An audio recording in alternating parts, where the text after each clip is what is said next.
Hello and welcome back to Children's Reading Cove. This is Chapter 10 of My Side of the Mountain by Jean Craighead George. On how a door came to me. One morning before the wood pewees were up, I was smoking a mess of fish I had caught in the stream.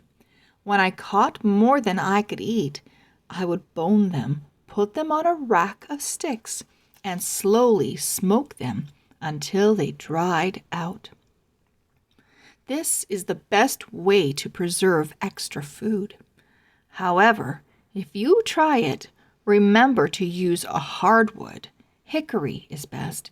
I tried pine on the first batch and ruined them with black, tarry smoke. Well, it was very silent. Then came a scream. I jumped into my tree. Presently, I had enough nerve to look out. "Baron Weasel," I said in astonishment. I was sure it was the same weasel I had met in the trap. He was on the boulder in front of the hemlock, batting the ferns with his front feet and rearing and staring at me. "Now, you stay right there," I said. Of course, he flipped and came off the rock like a jet stream. He was at the door before I could stop him, and lopping around my feet like a bouncing ball. "You look glad all over, Baron. I hope all that frisking means joy," I said. He took my pants leg in his teeth, tugged it, and then rippled slowly back to the boulder. He went down a small hole. He popped up again, bit a fern nearby, and ran around the boulder. I crept out to look for him. No weasel. I poked a stick in the hole at the base of the rock, trying to provoke him. I felt a little jumpy, so that when a shot rang out through the woods, I leapt a foot in the air and dove into my hole. A cricket chirped. A catbird scratched the leaves. I waited. One enormous minute later, a dark form ran onto the meadow. It stumbled and fell. I had the impression that it was a deer. Without waiting to consider what I might be running toward, I burst to the edge of the meadow. No one was in sight. I ran into the grass. There lay a dead deer. With all my strength, I dragged the heavy animal into the woods. I then hurried to my tree, gathered up the hemlock boughs on my bed, rushed back and threw them over the carcass. I stuck a few ferns in them so they would look as if they were growing there, and ran back to camp, breathless. Hurriedly, I put out the fire, covered it with dirt, hid my smoking rack in the spring, grabbed Frightful, and got in my tree.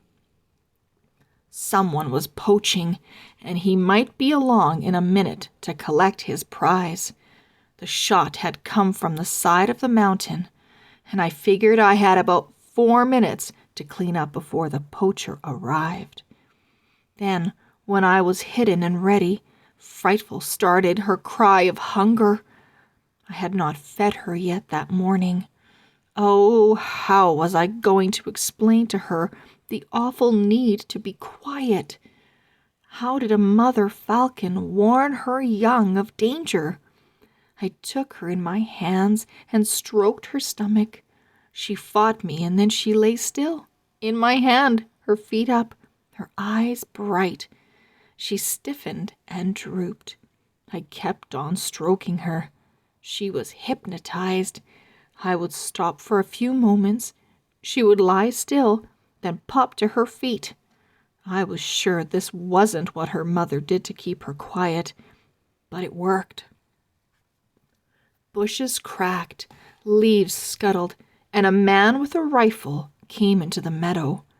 I could just see his head and shoulders. He looked around and banged toward the hemlock forest. I crawled up on my bed and stroked the hungry Frightful. I couldn't see the man from my bed, but I could hear him. I heard him come to the tree. I could see his boots. He stopped by the ashes of the fire, and then went on. I could see my heart lift my sweater. I was terrified. I stayed on the bed all morning, telling the fierce little bundle of feathers in my hand that there was deer meat in store for her if she would just wait with me. Way down the other side of the mountain, I heard another shot. I sure hoped that deer dropped on the poacher's toes and that he would now go home. At noon, I went to my prize. Frightful sat beside me as I skinned and quartered it. She ate deer meat until she was misshapen. I didn't make any notes as to how long it took me to do all the work that was required to get the deer ready for smoking and the hide scraped and ready for tanning, but it was many, many days. However, when I sat down to a venison steak, that was a meal. All it was venison. I wrote this on a piece of birch bark. I think I grew an inch on venison. Frightful and I went to the meadow when the meal was done, and I flopped in the grass, and I closed my eyes. I heard pip, pop, pop, pop. "Who's making that noise?" I said sleepily to Frightful. She ruffled her feathers. I listened. Pop, pip. I rolled over and stuck my face in the grass. Something gleamed beneath me, and in the fading light I could see an earthworm coming out of its hole. Nearby another one arose, and there was a pop.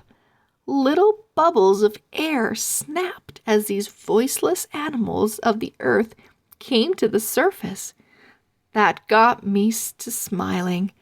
I was glad to know this about earthworms. I don't know why, but this seemed like one of the nicest things I had learned in the woods, that earthworms, lowly, confined to the darkness of the earth, could make just a little stir in the world. End of chapter 10. We'll see you back here very, very soon. Bye-bye.